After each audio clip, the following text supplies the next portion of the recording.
So this course is going to be on the science and development of halacha. We're going to get into a lot. So this first class is really just going to be an orientation to the topic, just so you kind of get a sense of what we're going to be getting into throughout the year. I want to start with a story. When I was first married, 14 years ago. So my wife was excited. She had a pretty deep background in the seminary world. Had been in seminary, which was uncommon. She wasn't thinking in seminary for 6 years or something like this. So she stuck it out. She's been in STEM for 6 years? Yeah. She definitely, she all over. She went to Chabad seminary. I mean, that was actually part of the problem was, someone who was like straight out of high school and wanting to stay in the seminary world, she was kind of too young. So it was always kind of jury-rigging some way of finding a seminary to accept her. She ended up in Neve, and she was in Neve for several years also. But seminary and yeshiva is very, very different. And we definitely, that was a theme when the first year we were married, because I'd be in yeshiva for 10 hours, slugging away at these very highly detailed, nuances in halacha. And she was expecting me to come home with something that actually was meaningful.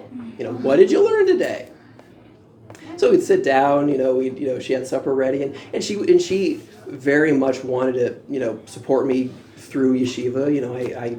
I definitely had outlined where I wanted to go to become a rabbi, and we were in this mission together. So she felt pretty let down when I would come. I think the first Gemara I was learning was Gemara Psachim, and it covers the halachas of Pesach.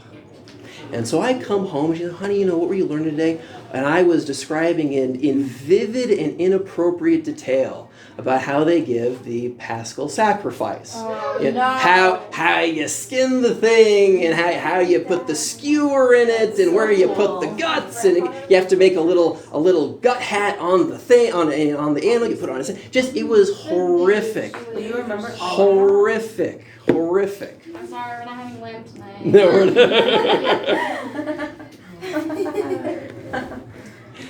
Can we learn that? And she, No, I learned my lesson. How to scare away your exes. What'd you guys learn today at seminary? Oh, we learned about Korban Pesach. No, so it was a nightmare. It was a nightmare for me. It was a nightmare for her, because we just were not talking to each other. I wasn't coming away, and this isn't a detriment, to the yeshiva system, but it's something we're going to be tackling, is I wasn't coming away with anything meaningful to share.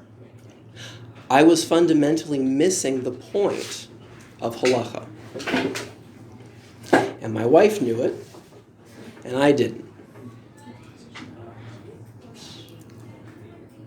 So this story is going to kind of be the archetype of what we're going to try and do together in terms of understanding, what are these details in halacha? Why are there so many details? How is the halacha process developed and decided? How has it evolved over more than 2,000 years? And not to fall into the trap of getting to, yes, appreciate the details, but not get stuck in the details, because then we never actually are able to appreciate the actual goal of halacha, which is meaning. What my wife was looking for, and I just wasn't getting. So as far as ground rules for the course, I was kind of, for a lot of, the major ground rule I like setting down, I don't think is going to be a problem with this group, is we all have to talk.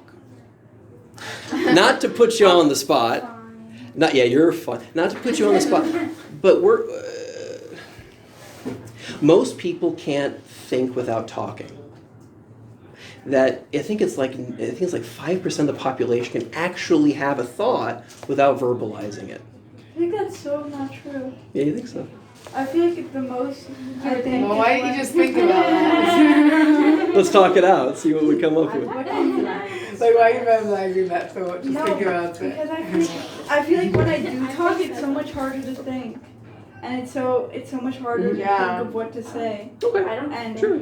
Yeah, I mean, there's a lot of reasons for that. Maybe you're part of the 5%. You know, I'm not going to put you on the spot, but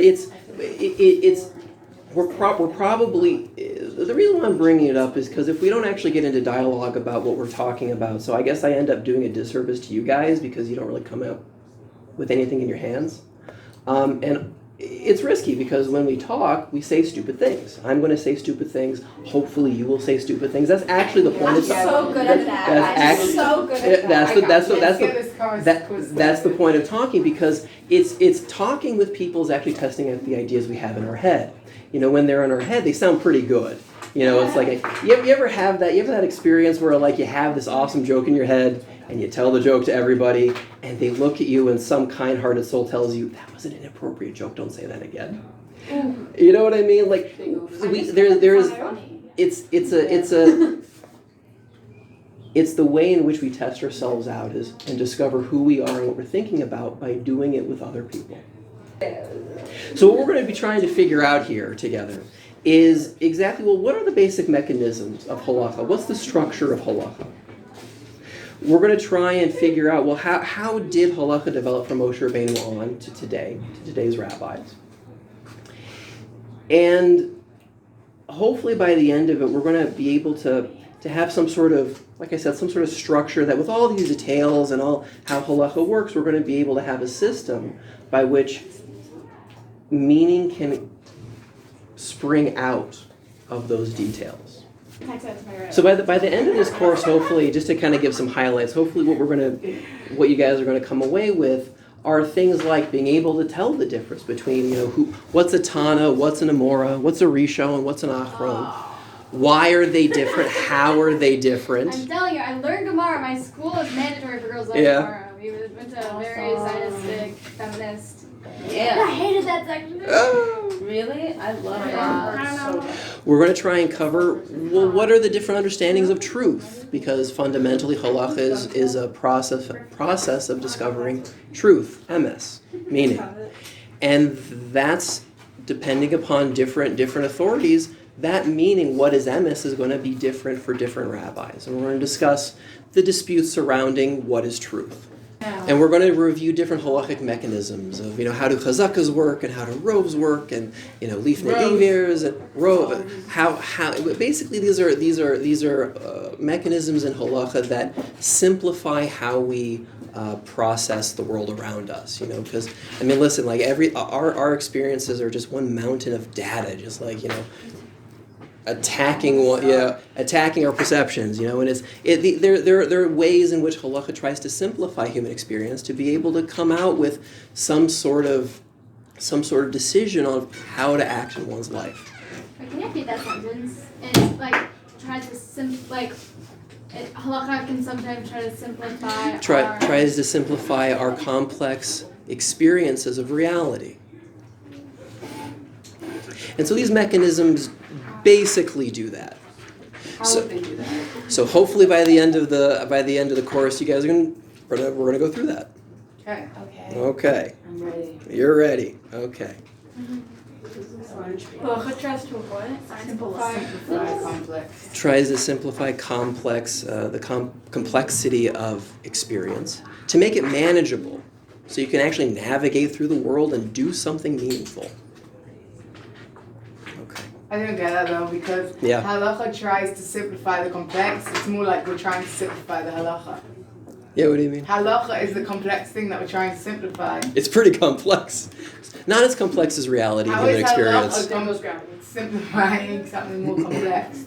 The halacha of putting your shoe on right foot, left foot just makes it much more complicated than just putting it on. Halacha is simplified. You're not simplifying the halacha. I always forget which way it is. I know, I was Okay, right, left, right. No, so that halacha isn't making anything simpler. It's just making it more complicated. I mean, there as an example, a little teaser. I mean, that almost becomes a guiding principle of how to conduct yourself in the world. And that's a symbolic action. It's not as though we're asking people to tie their shoes in a funny way because it's fun. To put on their right shoe first, meaning that every step, the initial steps they take should always be based on mercy and love for their fellow man. Yet we tie our left shoe first, which symbolizes order and law. That before you can actually set out and be a support and take responsibility for other people, to carry the burden of life, to love other people, it has to be rooted in a morality. Not a dead legal system, but a morality in which your actions have purpose and your actions are meaningful and you're judged based on your actions. That's how you love somebody. So it's that very much right there, class 101, how to love somebody. You'll learn how to do that by putting on your shoes. Wow. I don't. How to love life. Halacha simplifies complex reality. That's what he's saying, that halacha simplifies. Yeah, that's what I'm writing. Love is pretty complex. So you learn how to do it by putting on your shoes. In a way that you can actually practically live in the world. That's the long and short of halacha.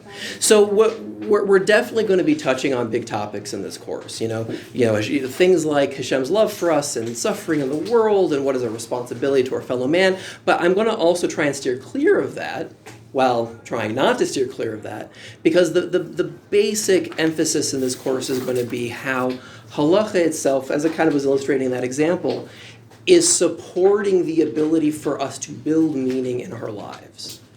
So those are meaningful topics, but not exactly the emphasis of the course. Okay. So halacha supports the ability for us to build meaning in our lives. Okay. Is there we could use the dry board. Is there a marker? Is this a marker? Yeah. All right. Cool. Okie dokie. Halacha gives the ability to build meaning in our lives. Supports that. Or something. Halacha gives the ability to build meaning in our lives. And I guess how it is. That's what I was trying to say. I'm thinking 3 different things. Aw, the little prince. Circle cat. Any thoughts about what I drew on the board? Tree. A cat Okay. walking behind I a don't tree. see. I can't even see Oh, you can't see it? Here, am I in the The way? top looks like a face. I have to It put looks that. like a Right. tree with. Okay, a tree? A tree and It's some animal. Some animal. Yeah. That's exactly what I I want drew. to say it's a Could be a dog dog. because I like dogs. It started out as a dog, kind of like midway through turned into a fox. But then I obvious- It's just an animal with 4 legs and a tail. I obvious. and- Okay. Yeah. So- Animal with human. So I'm using this picture as a metaphor for life. For the problem that artificial intelligence has in interpreting the world. Any nerds in the course? I'm a nerd, so we're gonna have to just tolerate that. Artificial intelligence, all the robotics guys had a fundamental problem when they were developing artificial intelligence. They figured, well, what you do is you get your computer out, you start programming data and information that your artificial intelligence is gonna just have. So they thought they kind of naively thought that they're going to be able to build machines that can do advanced problem solving without having to do much else than just write code. They were sorely mistaken. Something as simple as this, putting in front of the artificial intelligence to interpret, they can't do it.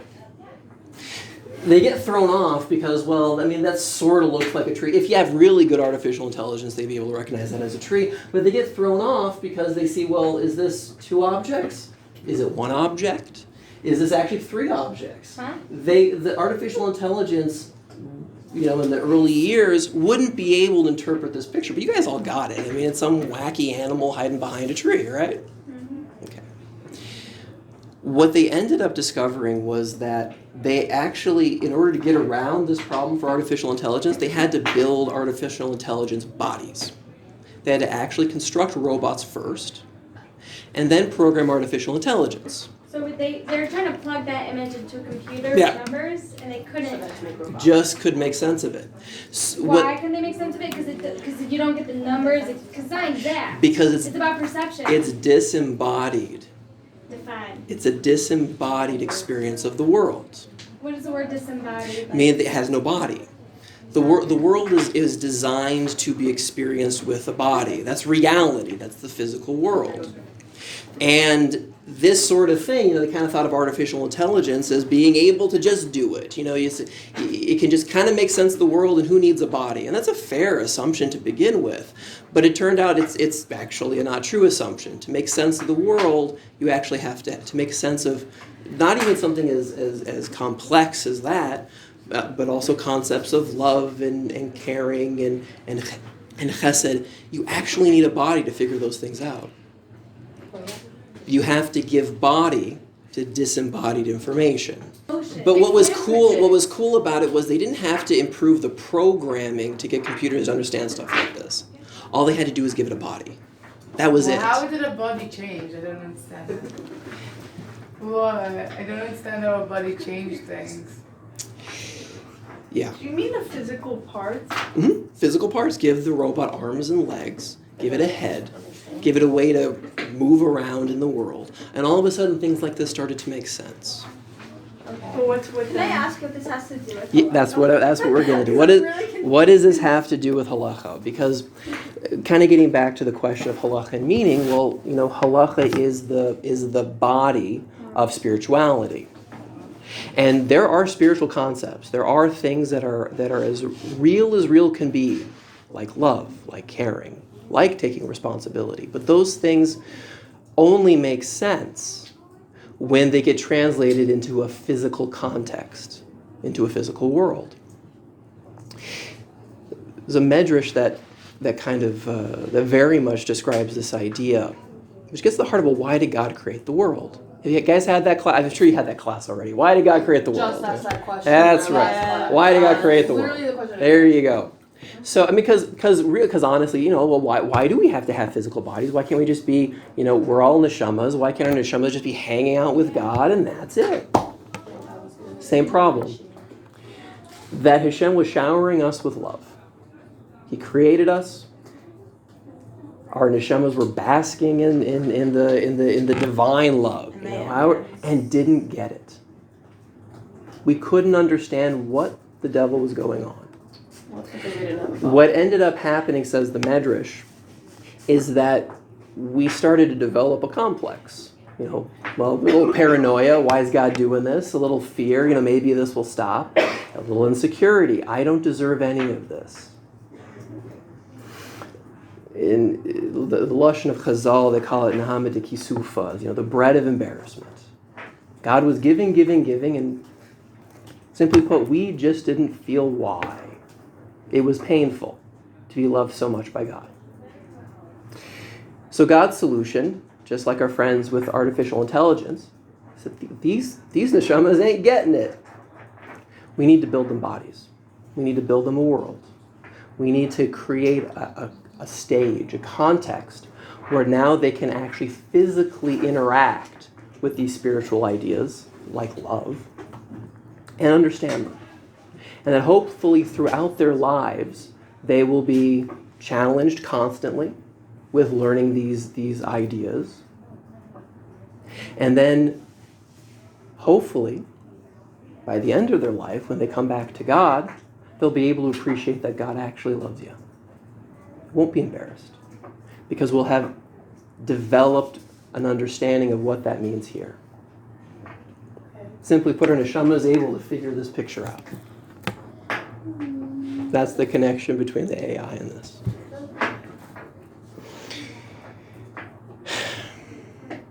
Love's complex. You have to bear your own burden. We all have our own problems to figure out, and we don't want to put it on other people. We have to figure out what actually speaks to other people. I mean, like the shared meaning of a society, for goodness sakes, is so complex. There's so much detail that goes into just relating. Forget other people, which is a hassle enough, but just learning how to relate to yourselves is a pain in the neck sometimes. And learning how to relate to God in this world also. Halacha is organized into three general categories. Bein adam lechavero, the halachas in vis-a-vis other people. Bein adam la'atzmo, halachas that are vis-a-vis you, how do you relate to yourself. And bein adam l'makom, how you relate to God. And so what halacha does basically is, all these very important skills of being able to work out the details. I mean, being married, man, that's a rough gig. You know, like what another person cares about and wants cared about. You know, it's not obvious. You know, I mean, just this morning, my wife and I wasn't getting what she had a very, strong value with what she wanted, getting the kids ready this morning, and I just wasn't getting it. And it's not like it's objectively true it's better for the kids, and well, it might be, more effective, and that's a different debate. But it was something that for me not to do was not showing caring of her, and for me to do was showing a lot of caring. But it wasn't obvious to me that was the case. It's not like I want to understand that ahead of time. I have to really, in order to, in the most basic relationships, have to really, really pay attention to the details, the nitty-gritty, to be able to constantly communicate, hey, I care. That's the complexity of halacha. That's right. That's the complexity of halacha. So with that in your pockets, it starts to make a lot of sense why halacha is pretty complex. Because it's reflecting reality. It's reflecting how complex life is. I was kind of debating whether or not to get into this one, but pushing the point even farther. Is it going to trigger us? Yeah. Is it going to trigger us? Maybe. Can't promise it won't.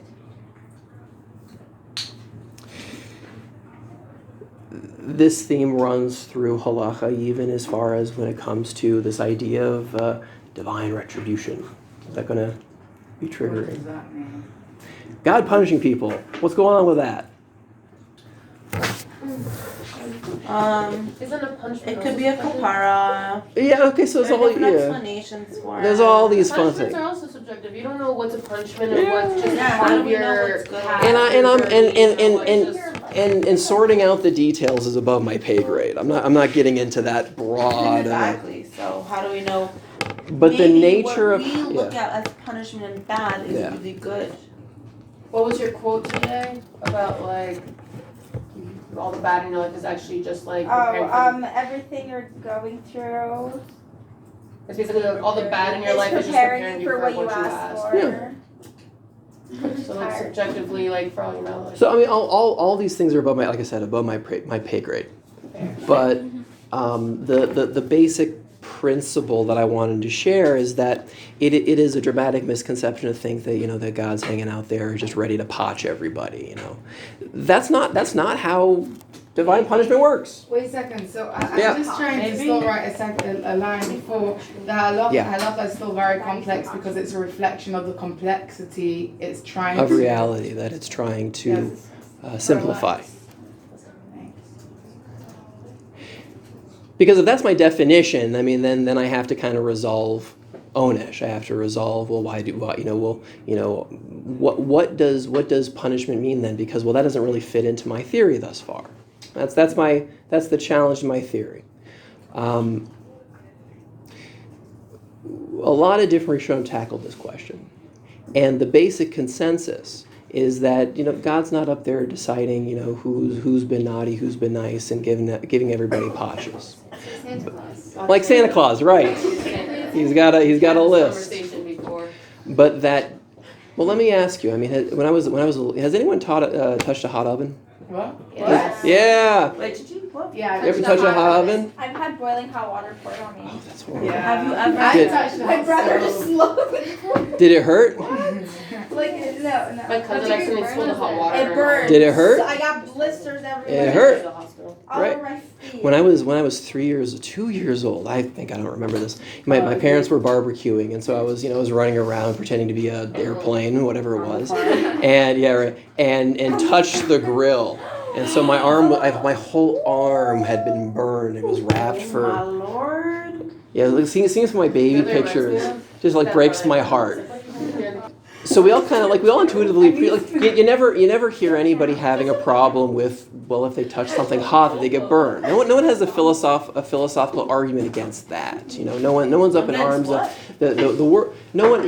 With God, oftentimes people have this argument. God's not loving and He's not caring because look at all the the bad stuff we get. The point here. No one ever does that with getting God burned have by it an also? oven, right? No, you never heard anybody have an argument against getting burned, a philosophical argument against getting burned, right? Just like we accept, and it's a part of the world, and No. watch out, you know. But if you're Jewish, Look both ways when you cross the street, and we all accept that philosophically as fine. I mean, we're not happy with it, but we accept it as fine. Well, if we're going to argue that halacha is the structure of meaning, that it's a reflection of all these really awesome spiritual principles, well, Onish kind of works the same way. It works the same way as touching a hot oven. You know, God's not out to judge or get anybody. That's not the point. It just happens to be that if you touch a hot iron, it's going to hurt. If you do bad things, bad spiritual things are an effect. It's a cause and effect relationship, just like everything else. Does that mean bad spiritual things, like in the next, like in the next world, or? Could be. Different Rishonim have different things to say about that. You know, something as stark as the famous dispute between the Ramban and the Rambam. What is the afterlife? You know, the Ramban takes a very literal interpretation of the afterlife. That there's a definitive place called hell. There's a very definitive place called heaven, and you go to one of them. That's the Ramban. I appreciate the Rambam a lot more, and I think he fits more into this theory I'm presenting you all. The way he kind of describes it, there's no hell. That doesn't exist. And there's no heaven either, so to speak. I mean, there is, but... So I got two issues with this. Which part? About the punishment thing. Can we swing back to it and then you'll hit me with it? Yeah. Okay. Because I'm addressing this a little bit. But that all the things that we learn in life, says the Rambam, develops our spiritual character. You know, he kind of looks at the goal of life is to the more we understand ourselves, the more we understand God. It's like the Rambam with the man, the Rambam. I love my mom. That our neshamas are evolving. That's basically what he's describing. And so, however evolved you are by the end of your life is what you are. So, if you are able to learn what love means in this world, well, that's a pretty good afterlife. That your neshama will be able to, like I said, getting back to that medrash, you'll be able to experience that with God. But why? But if you don't go through halacha, if you don't actually go through a process of learning, you might not ever end up what love's like. Man, that sounds like hell. Women aren't obligated in learning. Like, man, that sounds like hell. It's not a place. You're not going to burn. That's not it just happens to be that your neshama did not evolve to that state where you would be able to understand that spiritual concept. Especially during the Rambam times, women weren't encouraged to learn, and that wasn't their main priority, to understand and do the meaning behind things, even though the Rambam says that. We'll tackle that topic. Also, I have a question about the Rambam. Not 100% true the way you're portraying it. There's a sort of is, but we're gonna tackle that in this course. Women weren't in the base. That's all I know. Not exactly. Yes and no. Yes, there's more ways to learn about life than sitting in a room all day. A question. So why do men do it all day? I've got two questions. Yeah, So and then you. Okay, yeah. Wait, we didn't finish up. Okay, I'm gonna have to get to that. That's a big topic, and we're gonna discuss that. You're making good points, and there's more to fill in there. So certain things, like how, does that mean that like when bad things happen, it's a result of spiritual impurities, kind of? Well, I mean, it kind of like a good example of this. You heard of the Ramchal? Yeah. If I name drop stuff, as a great example, the Ramchal says that the spiritual punishment of going outside when it's raining is you catch a cold. It's like that. But like the spiritual punishment, what would be, let's say, the spiritual punishment for someone that's spiritual. getting sick? Mm-hmm. Why What is would that that be a spiritual? punishment for? Like someone's getting sick and so. Like, I mean, die. generally speaking, people who get sick is that they're not protecting or keeping themselves safe from illness. Like, they go into a hospital and wash their hands. They're going to get sick. No, what about There's a cancer? halacha. There's a halacha that a person has to protect themselves. And like when people die and like people are not well and all this stuff. It gets more complex and is above my pay grade. Is that the Okay. answer to that? A little bit. Well, I mean, like it's kind of hard. It's kind of hard to be Makes no sense. It's kind of hard for me to be the judge of everybody's life. No, I mean it's a hard thing to be the judge of everybody's life. I can't necessarily, give a I can't give a good answer to every... I know, but I love that you Yeah. say it's because of the faith. Yeah. I'm I'm not trying to skirt around the question, but what I am trying to do is push back a little bit, because I think there's an oversimplification where, if I didn't, getting back to the shoe tying, if I didn't tie my shoes properly, well, God's going to hit me with a bus. No, maybe you should look both ways before you cross the street. It's I'm going out the right way. right.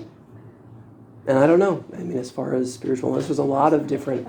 It's a class in of itself, because it is true that the rabbis throughout the years have given possibilities of trying to understand tragedy, but the point is never accurately coming to, and it must have really been that one day that the person, I don't know, misspoke to his mom, whatever it is.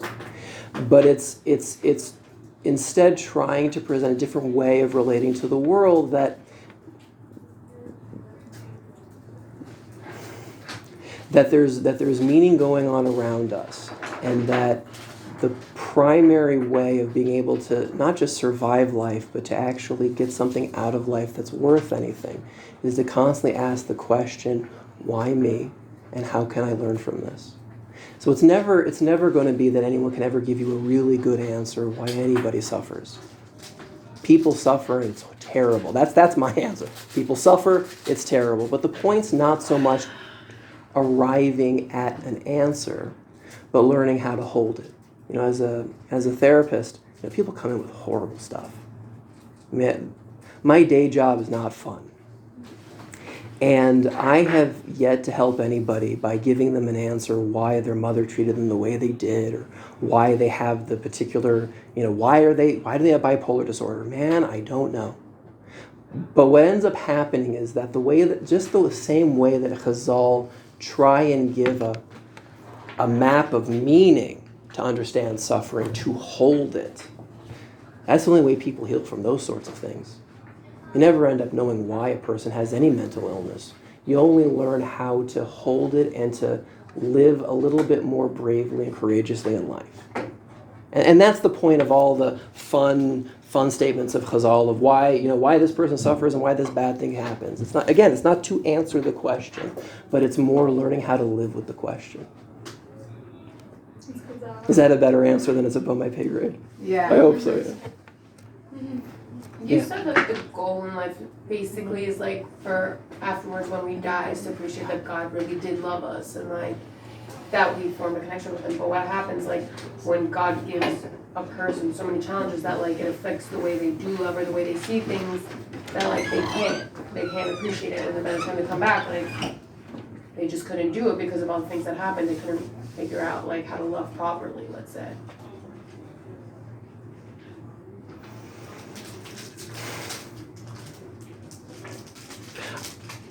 I don't believe it's impossible. I think it's pretty hard.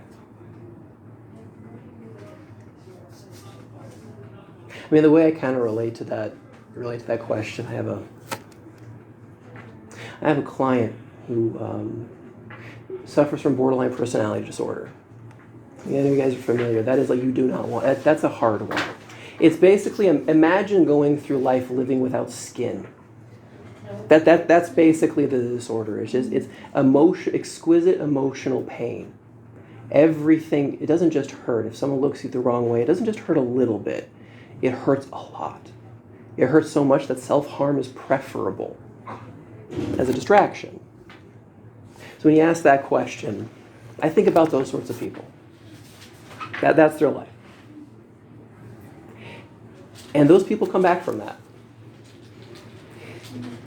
They learn how to. It's almost like there's a difference between pain and suffering. I'm willing to bet most of the pain we feel in life is not so much the pain of life, is more the suffering that we go through of the rumination and the constantly second guessing ourselves, and the bitterness we carry and the resentment. It's all the stuff we actually add to it. The things we do it's almost like we use these sort of things as a self-defense mechanism to try and avoid the pain of life. We just add on to it. And generally the way out of that is being willing to feel pain more and to stop avoiding it. So that's my knee-jerk reaction to those sorts of examples of like, I know people who do that. I know people who go from wanting to end the whole thing to actually saying, you know what, I have pain and I'm not going to run from it, and they actually go on to lead really amazing lives. Because that's courage. I mean, like, courage isn't something that's like sweet and fuzzy and, you know, we like to pet it. I mean, like, courage and love and being vulnerable are like dangerous and painful. But the moment a person is actually then in a position to want to go forward with that, you get to cash in on how much it's worth also. And those things are worth something. It's like behind every pain is a dream. Something kind of like that. It's like things hurt you because they're meaningful. And without being willing to feel that pain, well, you're just not going to be able to feel the meaning behind it. That's suffering. I like that. Viktor Frankl. You heard of Viktor Frankl? Cool guy. He developed something called logotherapy. He went through the camps. He was logotherapy. Logo? Yeah, it's a humanistic approach to therapy where trying to fill in the meaning of life. That was basically what he was tackling. And he was a psychologist before going into the camps, and he wrote a really cool book, Man's Search for Meaning. If you haven't read it, read it. That's him. Man's Search for Meaning. I don't know, the story he tells, they were him and a couple buddies were ready to bail out of this camp. I mean, they're in a death camp. It's not a pretty place to be. And he had a patient. He was a doctor, being a psychiatrist, psychologist. He went through medical school. And people needed him there. He wasn't willing to leave. The last minute he said, I have a patient here who needs me. I need to see him through. I'm not leaving with you guys. And he says for himself, the fact he was willing to feel that pain because it meant something to him, to stand by his patient, to not abandon him to death, that he remembers that day in his life, he never felt more free in his life. He felt happy he didn't escape a death camp. I don't know if I could say such a thing, but people say it. So it's like, again, like, I have never experienced it. I can't swear to it, but I've met enough people who can. I'm willing to be fine with that challenge of life. That what? Sorry. The question, can people actually end up learning how to not just deal with suffering, but deal with it where it's meaningful? I think they can. Back to your question. That was your. I mean, that was more. No, you answered it. That more or less does it for me. That's halacha. Yeah. Yeah. Questions, comments, concerns? Thank